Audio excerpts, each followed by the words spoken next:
नमस्कार दोस्तों, इस वीडियो में हम बात करने जा रहे हैं मिर्जापुर सीजन 3 का, जो कि मेरे द्वारा देखा जा चुका है। और जो है बात करेंगे कि ये कितना खास है, कितना डिफरेंट है। ओवरऑल स्टोरी लाइन की बात करेंगे, स्पॉइलर एक भी नहीं देंगे। और बात करेंगे कि कैसे-कैसे इसमें कैरेक्टर डेवलपमेंट होती है, क्या-क्या हुआ है और कैसा लगा है ये मुझे सीजन 3, उसके बारे में बात करेंगे। मानसून का सीजन हो चुका है और जुलाई 5 को ये सीजन आया था। तो ओवरऑल इसके बारे में हम कंप्लीट रिव्यू की बात करेंगे और कैसा है ये सीजन, इस बारे में बात करेंगे। वीडियो शुरू करने से पहले कहना चाहूंगा, नमस्कार दोस्तों, आपका बहुत-बहुत स्वागत है डूडल एंटरटेनमेंट टॉक डीईटी के चैनल पर, जहां पर हम बनाते हैं सॉन्ग्स, ट्रेलर्स और फनी वीडियोस, इवन तो मूवी से रिलेटेड रिएक्शन वीडियोस आपके लिए, और साथ ही साथ बनाते हैं मेडिसिन से और बीमारियों से रिलेटेड वीडियोस भी। मेरा नाम है मैं हूँ एक फार्मासिस्ट। तो चलिए वीडियो शुरू करते हैं और बात करते हैं मिर्जापुर सीजन 3 के बारे में। तो मिर्जापुर सीजन 3 वहीं से शुरू होता है जहां से मिर्जापुर सीजन 2 एंड होता है, जहां पर गुड्डू पंडित जो है कालीन भैया की सीट पर बैठ जाते हैं। अब गुड्डू भैया कैसे अपनी सीट को बचा पाएंगे, यही दिखाया गया है मिर्जापुर सीजन 3 में। और कैसे जो है कालीन भैया वापस आते हैं, यही दिखाया गया है मिर्जापुर सीजन 3 में। अब बात करते हैं इसकी अच्छी और बुरी बातों के बारे में। तो मिर्जापुर सीजन 3 का जब पहला दूसरा एपिसोड शुरू होता है तो वो आपको बहुत दिलचस्प लगता है, लेकिन जैसे जैसे जो है सीजन के जो आगे के एपिसोड्स आते हैं, धीरे धीरे ये बोरियत करता रहता है। यहाँ पर जो है इंट्रोडक्शन और एक एक कैरेक्टर के बारे में बहुत ही डिटेल में बताया गया है। अब मुझे ऐसा लगा कि इसे थोड़ा डिफरेंट एंगल देने का मतलब ये था, इसमें जो है ये था कि पहले सीजन में तो ये हुआ कि जो कालीन भैया के लड़के थे उन्होंने जो है गुड्डू भैया के भाई को मार दिया, उनकी गर्लफ्रेंड को मार दिया। तो उसमें तो दूसरे सीजन में जो है ऑब्वियसली बदला लेने की कहानी से ही लोग बहुत अटैच हो चुके थे। लेकिन सीजन 3 में मुझे लग रहा है कि इसके प्रोड्यूसर्स कुछ नया करना चाहते थे, जिसके कारण जो है थोड़ा इस सीजन को पॉलिटिकली बनाया गया है। और जो है पॉलिटिक्स कैसे घुसती है और जो मिर्जापुर की गद्दी हथियाने की जंग है, ये कैसे दिखाई जाती है, इस सीजन में दिखाई गई है। ओवरऑल उतना ज्यादा जो है अब्यूजिव नहीं रहा है ये सीजन, जैसे जितनी गालियां पिछले सीजनों में थी, और उतना ज्यादा मीम से भरा हुआ भी नहीं है। बहुत कम मीम्स हैं इसके अंदर जो आपको एंटरटेनिंग लगेंगे, और बहुत कम जो है इसके अंदर जोक्स हैं। गालियां भी बहुत कम है और खून खराबी भी बहुत कम है। लेकिन जब भी आएगा आपको जो है झंझोड़ के चला जाएगा कि कुछ ऐसे सीन्स हैं जो आप बच्चों के साथ देखना पसंद नहीं करेंगे।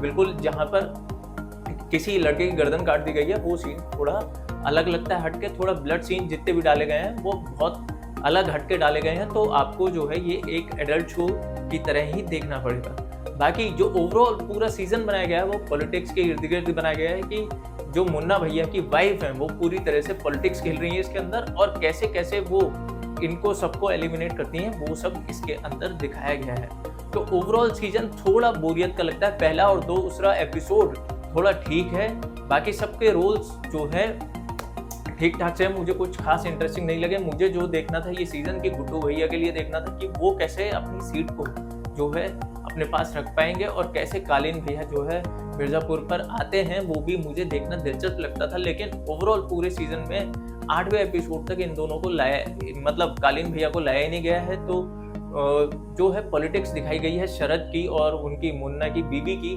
जो है ओवरऑल पॉलिटिक्स इसके अंदर दिखाई गई है। तो ओवरऑल ये सीजन जो है उतना इंटरेस्टिंग नहीं है। इंटरेस्टिंग बनाने की बेहद कोशिश की गई है प्रोड्यूसर्स और डायरेक्टर के द्वारा, लेकिन बहुत ही डिटेल एक एक कैरेक्टर के ऊपर दिखाई गई है। इवन सिंगल कैरेक्टर से आप अटैच भी नहीं हो पाते। डिटेल में बहुत दिखाया गया है, लेकिन आपके साथ ऐसा कोई कैरेक्टर नहीं है जो यादें छोड़ के जा सके, सिवाय एक कवि के। उसका रोल बहुत इंटरेस्टिंग है और बहुत बेहतरीन तरीके की कविताएं लिखता है। आपको भी देखनी चाहिए, आप रिलेट कर पाएंगे आजकल के माहौल से।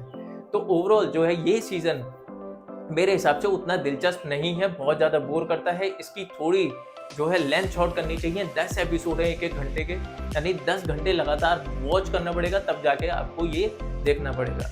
जो मेन हाईलाइट है वो जो है 90-10वें एपिसोड में ही आती है, और उससे पहले आपका इंटरेस्ट हो जाता है। आपका मन करेगा कि आप इसे फास्ट फॉरवर्ड करके देखें, और मैंने भी कुछ इस तरीके से ये सीजन कंप्लीट किया है। तो थोड़ी बोरियत तो देता ही है। कॉमेडी सीन्स नहीं है उतने ज़्यादा, और जो फनी सीन्स भी बहुत कम है।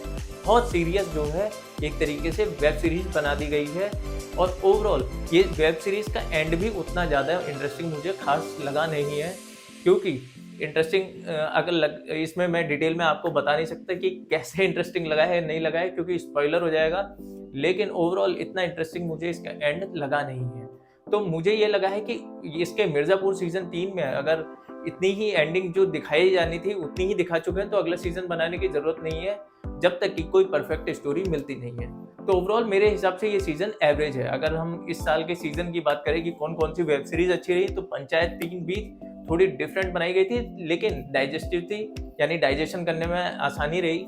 थोड़ा हटके सीजन है लेकिन अच्छा है।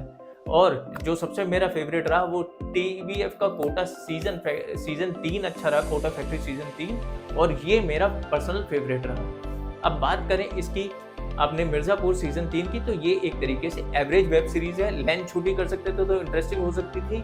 सिर्फ 5-6 जो एपिसोड के अंदर इस सीरीज को खत्म किया जा सकता था आसानी से, लेकिन बहुत बेहतर तरीके से इसे लंबा किया गया है और बहुत ज़्यादा बेहतर तरीके से इसे बोरिंग भी बनाया गया है। बीच के सीजन के एपिसोड झलते भी नहीं है मेरे से तो, और बहुत ज़्यादा बोरिंग हो जाते हैं। तो मेरे हिसाब से मैं दूंगा इसे 5 में से 2.5 स्टार, क्योंकि ये एवरेज वेब सीरीज है। और बाकी बात करेंगे कैरेक्टर्स की, तो पंकज त्रिपाठी का रोल मुझे अच्छा लगा है, और जब भी आए हैं जो है सीरीज के एपिसोड में तब भी जो है रौनक आ गई है सीरीज के एपिसोड में। शरद ने भी अच्छा काम किया है जो कि पूरे सीजन में छाए रहे हैं। गुड्डू भैया जो है थोड़े से मेंटल ही दिखाए गए हैं जैसे पिछले सीजन में दिखाए गए थे, और उनकी जो साथ में जो उनके भाई की वो फियोंसे थी वो भी अच्छा दिखाई गई है।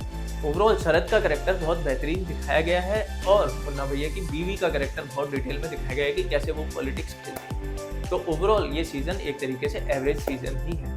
तो चलिए, ये आपकी क्या राय है नीचे कमेंट सेक्शन में बताइए, और आपको कैसा लगा है मिर्जापुर सीजन 3। अगर आपने देख लिया वो भी नीचे कमेंट सेक्शन में बता सकते हैं। तो चलिए दोस्तों, इस वीडियो में इतना ही। मिलते हैं आपसे फिर किसी नेक्स्ट वीडियो के अंदर, इसी के साथ कि ये सीजन एडल्ट सीजन है। आप अपने जो है बच्चों के साथ ना देखें, थोड़ा अलग से हटके देखें। थोड़े ब्लड शॉट ज़्यादा हैं, गाली गलौज पहले से कम है मगर है जरूर।